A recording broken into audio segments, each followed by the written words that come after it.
세상에 떠도는 기묘한 괴담들.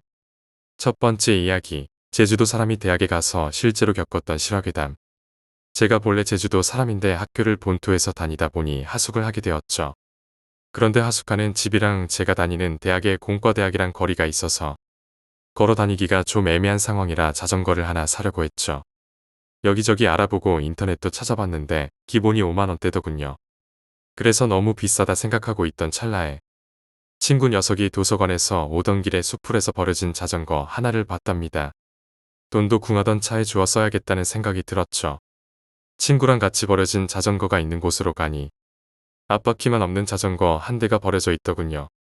보아하니 누군가 장난으로 앞바퀴만 빼다가 버린 상태고 그 상태가 꽤나 지속된 상태였습니다. 수풀에서 자전거를 꺼내 뒷바퀴 눌러보고 앞뒤 쇼바 눌러보니 잘 작동됩니다. 그래서 있던 돈으로 앞바퀴를 2만 원 주고 달아났죠. 문제는 그날 밤입니다. 이번 봄 유난히 추웠잖아요. 그날 밤에 하숙집 룸메이트가 안 들어오더군요. 자전거 줍느라 횡재했다는 느낌을 가지고 잠이 들었습니다. 자는데 자꾸 누가 추워 그러는 거예요. 룸메 들어왔나 싶어서 왼쪽으로 돌아 누웠는데 없더군요. 밖에 누가 있나 하고 비몽사몽으로 눈 뜨고 앉아서 창문 쪽을 봤는데 커튼으로 가려진 창문뿐입니다. 그래서 다시 누웠는데 뭔가 느낌이 이상해서 책꽂이 쪽으로 고개를 돌렸습니다. 몸이 굳더군요. 책꽂이의 실루엣이었는데 여성분 같은 그런 실루엣으로 누군가 앉아있던 겁니다. 다행히도 제 쪽으로 오지는 않지만 계속 추워 그랬습니다. 그건 진짜 눈 감고 숨소리 새어나갈까봐 이불 뒤집어 쓰고 마음 졸이면서 추워 소리 듣는데 어느샌가 추워 소리가 안 들리고 차 소리들이 들리기 시작하네요. 룸메가 술에 취해 강아지가 되어 들어오고 핸드폰 시계 보니 6시였습니다. 그땐 몰랐죠. 자전거가 이상한지. 다음날 학교 가서 그 이야기 했더니 다 저를 거짓말쟁이로 만들어 놉니다. 당연하죠. 등치가 곰 같은 놈이 귀신 봤다고 하니 말이죠. 사람이 다 그렇죠. 당할 땐 시겁했다가 서서히 잊어가는. 그렇게 잊어갔습니다. 그런데 이놈의 자전거가 내리막길 달리다 멀쩡히 있던 핸들이 바퀴는 그대로인데 핸들이 돌아가 버립니다. 그래서 팔이랑 다리랑 엄청난 흠집이 나버렸죠. 그때부터 자전거가 무서워졌습니다. 할머니들이 어렸을 때 그러잖아요. 땅에 떨어진 거 함부로 가져오면 거기 붙은 귀신도 업어온다고. 무섭대요. 자전거가 갈수록 기상해졌습니다. 잘 가다가 기어 변속되는 건 문제도 아니고 그 튼튼한 브레이크 케이블이 끊어졌습니다. 그것도 주행 중이에요. 다행히 앞에 사람이랑 차가 없어서 다행이지 큰일 날 뻔했었죠. 이번엔 자물쇠가 안 풀립니다. 열쇠 2개가 부러져 버려서 하는 수 없이 자물쇠 망치로 때려 부쉈죠. 그렇게 타고 다니다가 친구가 잠시 빌려갔죠. 이건 진짜 무섭더군요. 중간고사 기간이었죠. 저는 다음날 시험이 없어서 술 한잔하고 있었습니다. 자전거 빌려간 친구가 전화가 오더군요. 그거 아시죠? 통화할 때 사람 많은 데서 받으면 상대방에게 옹알옹알 들리게 되는 그 소리요. 여자애들 많은 데서 친구가 전화한 것 같았습니다. 여자애들 한 2~3명 정도 있는 것처럼 들렸는데 친구랑 통화를 합니다. 제가 물어봤죠. 어떤 년이랑 같이 있는 거냐? 그러자 친구와 뭐가 어떤 년이야? 나 빈 강의실에 혼자 있는데. 제가 말했죠. 구라치다 걸리면 손모가지 날아갈 텐데. 친구가 갑자기 전화 끊지 마, 잠시만 끊지 마. 그러더니 짐 싸는 소리 들립니다. 강의실 나와서 도망가면서 저한테 말하더군요. 진짜 빈 강의실이었어. 자전거는 그 다음날 원래 있던 데 갖다 버렸습니다. 그 후로 그분들이 안 보이더군요. 땅에 버려진 거 함부로 안 줍길 바랄게요. 두 번째 이야기, 예전 여자친구의 이야기. 옛 여자친구 이야기입니다. 지금으로부터 약 몇 년 전쯤 여자친구와 헤어지고 다시 만날 기회만 호시탐탐 노리던 중 옛 여자친구가 자신이 겪은 무서운 이야기를 해주었습니다. 다른 사람들이 보기에는 별로 안 무서울지도 모르지만 저는 그 여자친구 집이나 가족관계 사물의 위치 등등 모든 것을 알고 있는 터라 저한테는 마치 그 자리에서 제가 겪은 것처럼 너무나 생생하게 무서웠습니다. 이렇게 바람만 잔뜩 넣어놓고 안 무서우면 어떻게 하나 걱정이네요. 각서라고 이야기하겠습니다. 옛 여자친구가 살던 곳은 과천 8단지였습니다. 참 순수하고 이쁘고 글래머러스한 여자친구였죠. 성격은 약간 순수한 면도 있었지만 어딘지 모르게 호기심도 많고 똘기도 조금 있었던 것 같습니다. 그렇게 옛 여자친구가 집에서 무료하게 하루를 보내던 중 8단지 맞은편 10층에서 어떤 분이 투신 자살을 하였다고 하더군요.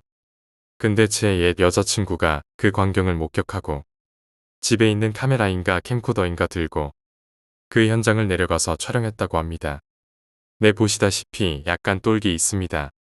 이 이야기의 근원이자 시작이 이거였던 것 같다고 옛 여자친구가 그러더군요. 그렇게 촬영을 하고 2일인가 3일이 지난 후 거실에서 어머니와 TV를 보던 여자친구는 어머니와 함께 잠에 들었다고 합니다.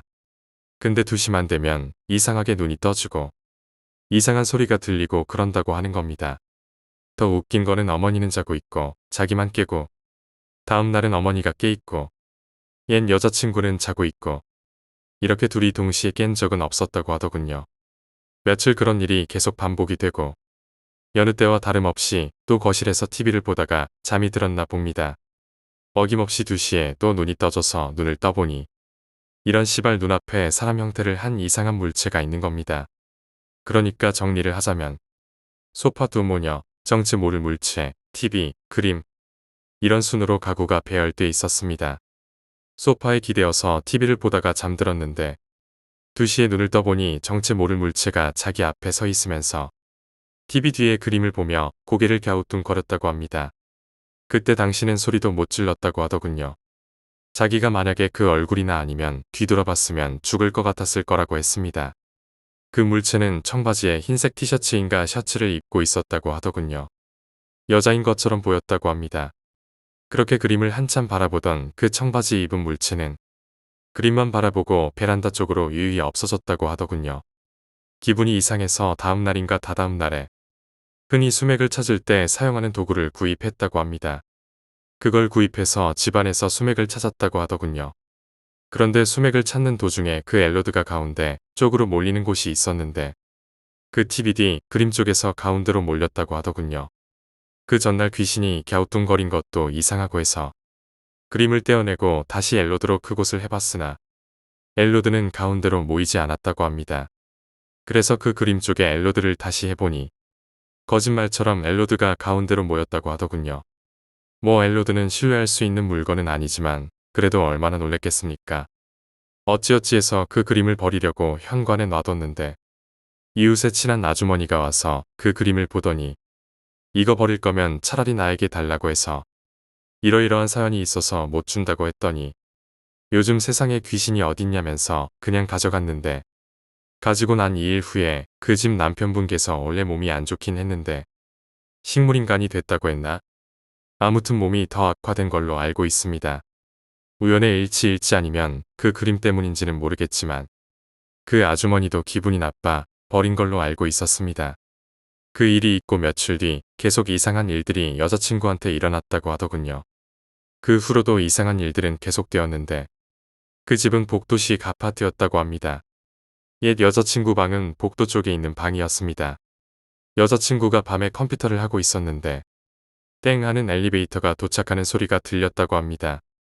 뭐 별 대수롭지 않게 옆집이나 옆집 사람이 왔겠구나 하고 그냥 무심코 있었는데 다시 또 땡 이러는 겁니다. 그러고는 뚜벅뚜벅 발소리가 나고 끝. 10분 뒤에 다시 땡 뚜벅뚜벅 발소리가 나고 끝. 아니 당초에 문 열리는 소리나 초인종 소리, 옆집 들어가는 소리가 안 난다는 것입니다.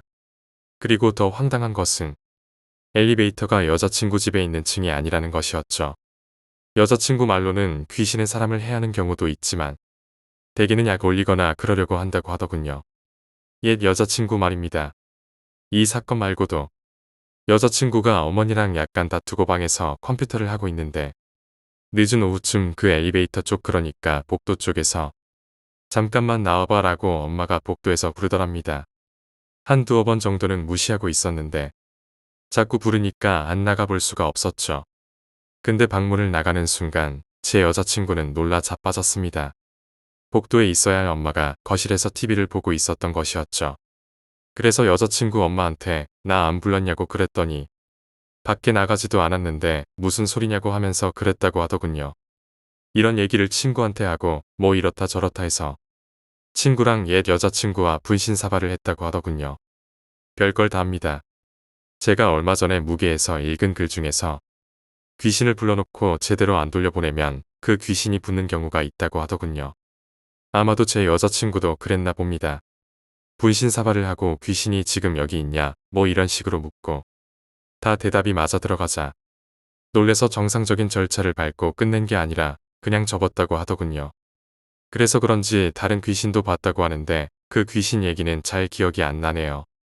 여하튼간 집안도 어수선하고 그래서 여자친구와 어머니는 제주도에 펜션으로 놀러 갔다고 합니다. 그 펜션 구조는 들은 얘기로는 복층이라고 하더라고요. 2층에는 오디오가 있고 밑에는 거실 뭐 여하튼 엄청 큰 펜션이었나 보입니다. 노래를 틀어놓고 엄마랑 애 여자친구 둘이서 재미있게 놀고 있는데 자꾸 CD가 튀더랍니다. 그래서 왜 그러지 하고 올라가서 만지려고 보면 잘 나오고 다시 내려가서 놀고 있으면 다시 또 튀고 보통 CD는 자주 튀는 곳에서만 반복적으로 튀는 걸로 알고 있는데 그것도 아니었다고 하더라고요. 뭔가 또 약 올린다는 느낌이 들었답니다.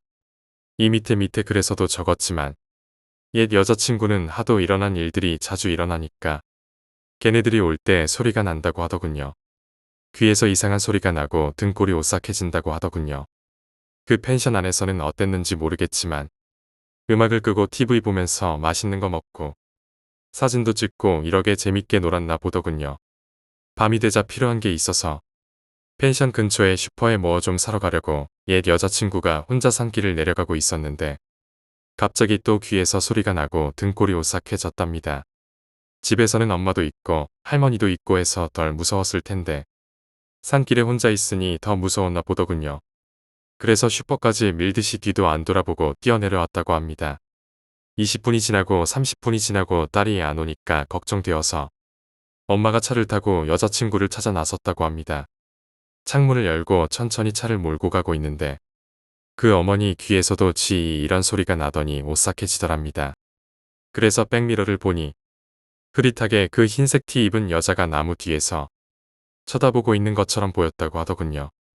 창문을 닫았고 어머니도 슈퍼에서 여자친구를 찾아서 다시 펜션으로 가서 다음날 복귀했다고 합니다. 그러고는 집에서 펜션에서 찍힌 사진을 보는데 펜션에서 정말 이상한 사진이 많이 찍혔다고 합니다. 심령 사진이 찍혔다고 하더군요.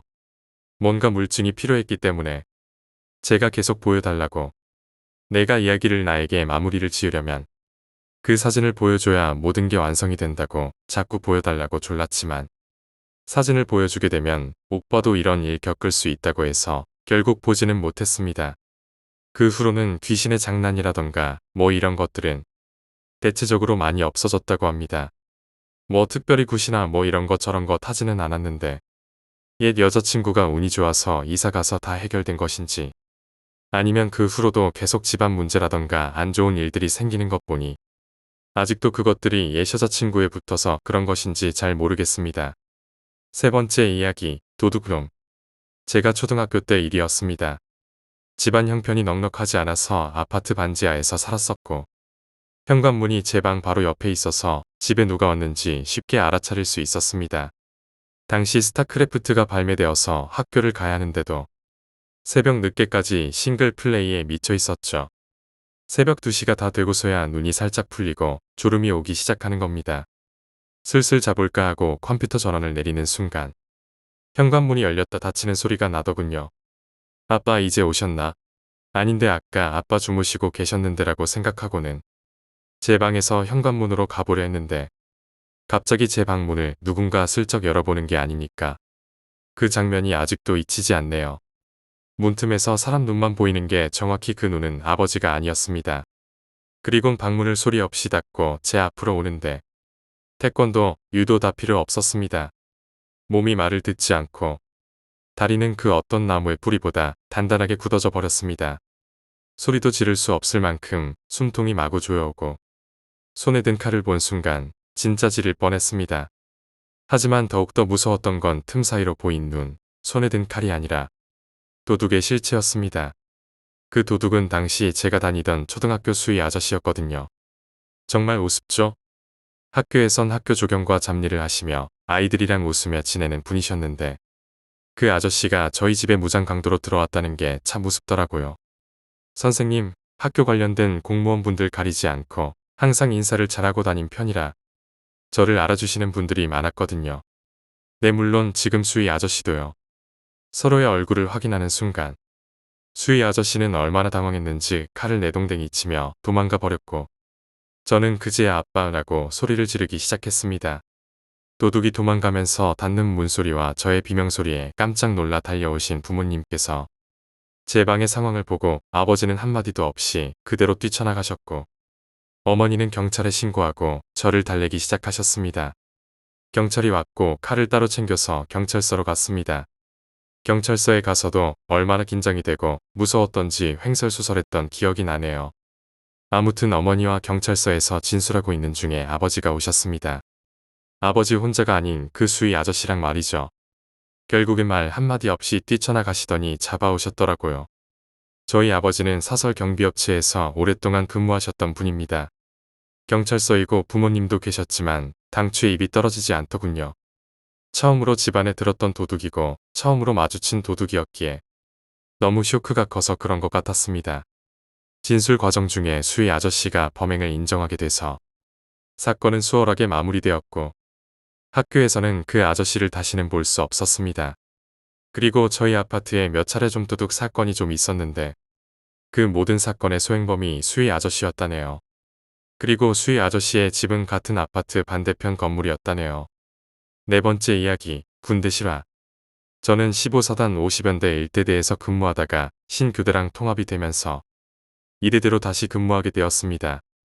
2대대에서의 제 생활은 상병이나 되었지만 근무지를 다른 곳으로 옮기다 보니 창고 청소 등등 1대대 생활과 너무 달라 고생 좀 먹었죠. 그렇게 짬밥을 하루하루 먹어가고 군번이 꼬였지만 당직도 서게 되고 시간이 흘렀습니다. 저희는 짬 되는 사람이 한 번은 중대에서 당직 서고 한 번은 지통실에서 당직을 섭니다. 그날은 아마도 지통실에서 당직을 서는 날이었을 겁니다. 이 부대 와서 처음인가 두 번째인가 잘 기억이 나질 않지만 고참들한테 순찰 도는 요령 이런 것들과 뭐 이것저것 괴담들을 들었습니다. 저희 부대에는 대공초소라고 산 중턱까지 올라가서 근무를 서는 곳이 있었는데 저 오기 전에 귀신 본 사람들이 하도 많아서 굿도 지내고 그랬다고 하더군요. 대공초소에서 산 중턱까지 쭉 계단이 늘어져 있는데 어느 여자 귀신이 잘린 아이 목을 들고 계단을 올라온다고 그러더군요. 아니면 아이가 여자 목을 들고 오는 거였나? 여하튼간 둘 중 하나일 겁니다. 그걸 본 사람도 한둘도 아니고 해서 대대장이 굿을 지냈다고 합니다. 아무튼 그날 당직을 서고 당직 사령과 함께 순찰을 도는데 저희 부대에서 키우는 똥개 한두 마리가 어디선가 당직 사령 냄새를 맡고 막 반갑다고 뛰어오는 겁니다. 뭐 그래서 그 똥개 두 마리는 사령과 저와 함께 타녔고 이병소 대공초소 등등 순찰을 하고 있었죠.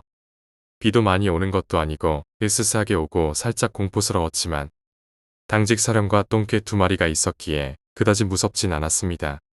근데 대공초소를 가려면 CP에서 제2연병장으로 올라가는 계단으로 올라가서 연병장에서 산으로 올라가는 계단으로 올라가야 하는데 그때 강아지 두 마리 중 한 마리는 제가 안고 있었고 새끼 강아지라 한 마리는 뒤따라오고 있었습니다.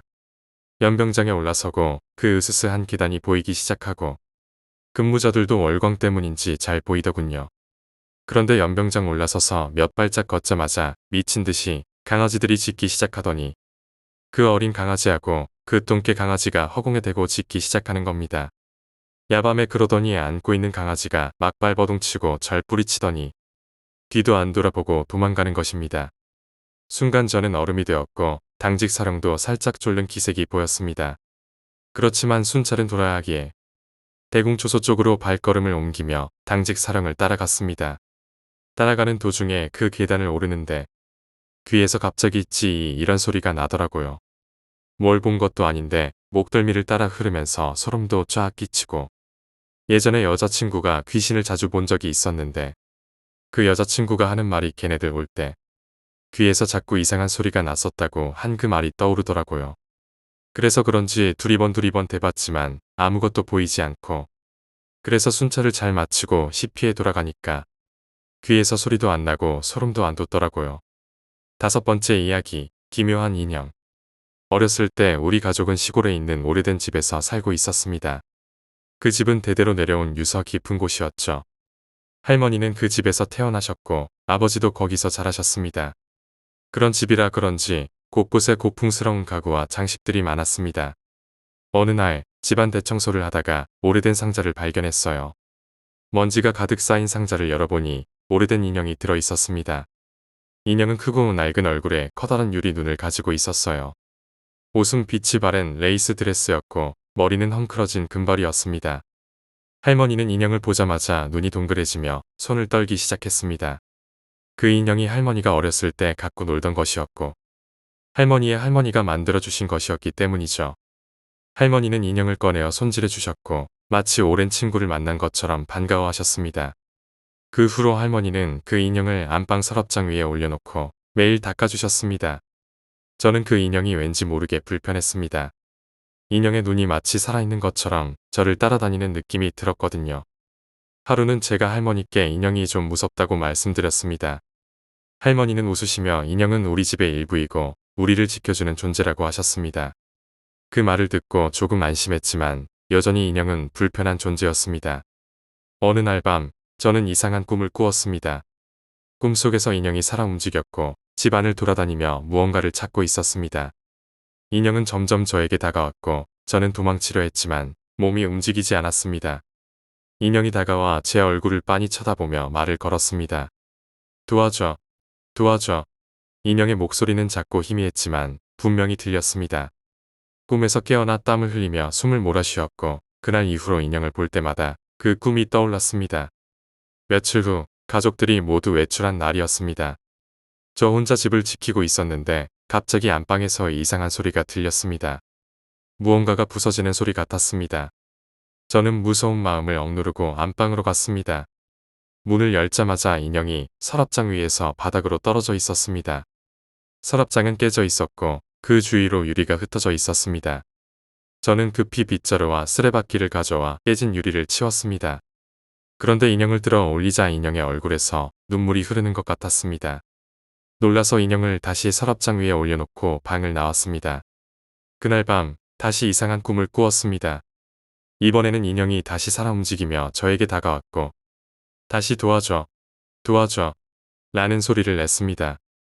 저는 꿈에서 깨어나 다시 한번 땀을 흘리며 숨을 몰아쉬었습니다. 다음 날 할머니께 어제 있었던 일을 말씀드렸습니다. 할머니는 인형이 떨어진 것을 보고는 깜짝 놀라셨지만 곧 저를 안심시키며 아무 일도 아니라고 하셨습니다. 하지만 저는 여전히 인형이 불안했습니다. 그 후로도 몇 번 더 이상한 꿈을 꾸었고 꿈속에서 인형은 항상 저에게 도움을 청했습니다. 어느 날 밤 저는 다시 꿈을 꾸었습니다. 이번에는 인형이 저를 끌고 어디론가 데려가려 했습니다. 꿈속에서 저는 인형을 따라 집 뒤편의 오래된 창고로 갔습니다. 창고 안에는 오래된 물건들이 가득 쌓여 있었고 인형은 저를 창고 한쪽 구석으로 데려갔습니다. 그곳에는 오래된 상자가 있었고 인형은 상자를 가리켰습니다. 저는 상자를 열어보았고 그 안에는 낡은 일기장이 있었습니다.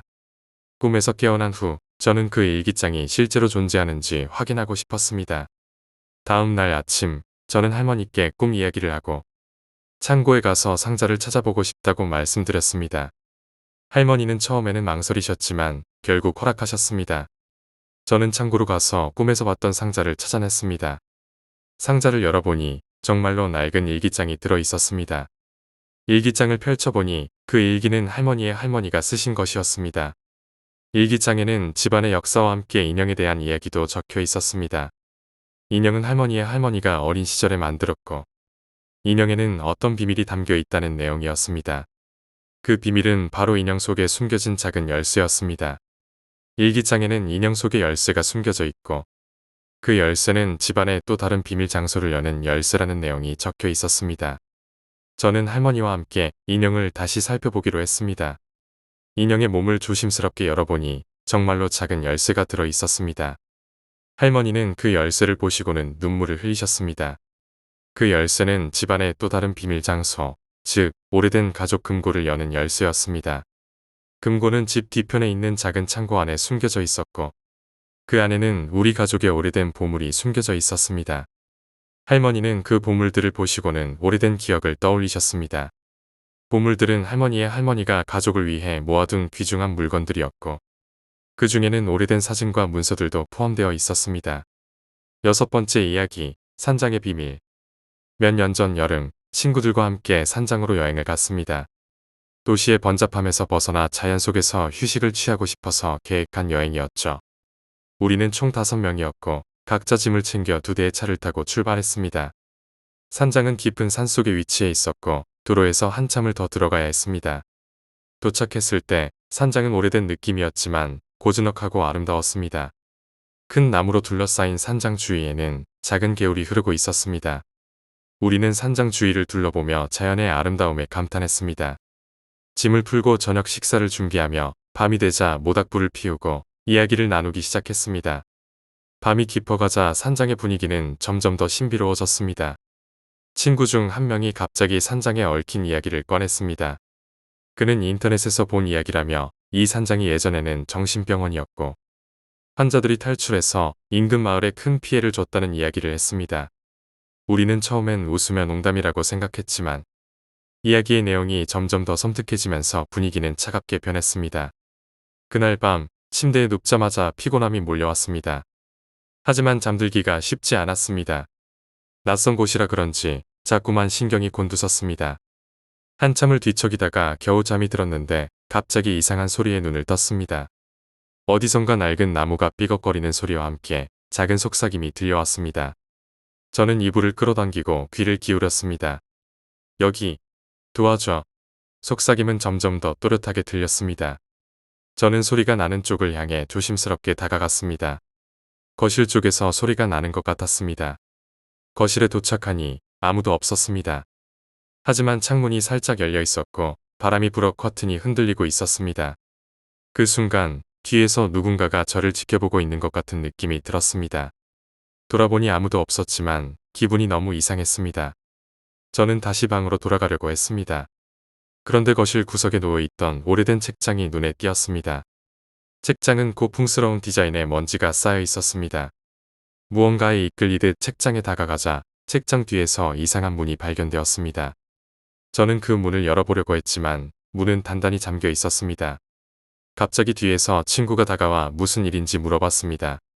저는 친구에게 이 이상한 문에 대해 이야기했고 둘이 힘을 합쳐 문을 열어보기로 했습니다. 힘을 주어 문을 밀어보니 문이 천천히 열렸습니다. 문이 열리자 어두운 계단이 나타났습니다. 계단은 지하로 이어져 있었고 아래에서 희미한 빛이 새어나오고 있었습니다. 우리는 계단을 내려가 보기로 했습니다. 계단은 오래된 나무로 만들어져 있었고 발을 디딜 때마다 삐걱거리는 소리가 났습니다. 계단을 내려가자 작은 방이 나타났습니다. 방 안에는 낡은 가구와 함께 여러 가지 기묘한 물건들이 놓여 있었습니다. 가운데에는 오래된 책상이 있었고 그 위에는 여러 가지 문서들이 흩어져 있었습니다. 문서들은 오래된 글씨체로 적혀 있었고 그 중 일부는 이해할 수 없는 내용이었습니다. 하지만 몇몇 문서들은 산장의 과거에 대해 이야기하고 있었습니다. 산장은 원래 부유한 가문의 소유였고 가족들이 이곳에서 휴식을 취하곤 했습니다. 하지만 어느 날 그 가문의 아이가 실종되면서부터 모든 것이 변했습니다. 가족들은 아이를 찾기 위해 수많은 노력을 기울였지만 결국 아이를 찾지 못했습니다. 그 후로 산장에는 이상한 일들이 일어나기 시작했고 가족들은 결국 산장을 떠났다고 합니다. 우리는 문서들을 읽으며 소름이 돋았습니다. 문서들 중 하나에는 실종된 아이가 마지막으로 목격된 장소가 이 지하실이라는 내용이 있었습니다. 그 순간 방 안에서 이상한 소리가 들렸습니다. 우리는 소리가 나는 쪽으로 다가가 보았습니다.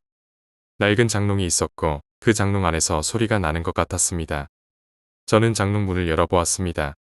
장롱 안에는 아무것도 없었습니다. 하지만 장롱 바닥에 이상한 문양이 새겨져 있었습니다. 문양을 살펴보던 중 친구가 장롱 뒤쪽을 살펴보자고 제안했습니다. 우리는 장롱을 밀어보았고 장롱 뒤에는 또 다른 작은 문이 있었습니다. 이번 문은 열쇠로 잠겨 있었습니다. 다시 거실로 올라가 다른 친구들에게 상황을 이야기했습니다. 모두가 모여 문을 열 방법을 찾기 시작했습니다. 그중 한 친구가 산장 안에서 열쇠를 찾아보자고 제안했습니다. 우리는 산장 안을 구석구석 살펴보기 시작했습니다.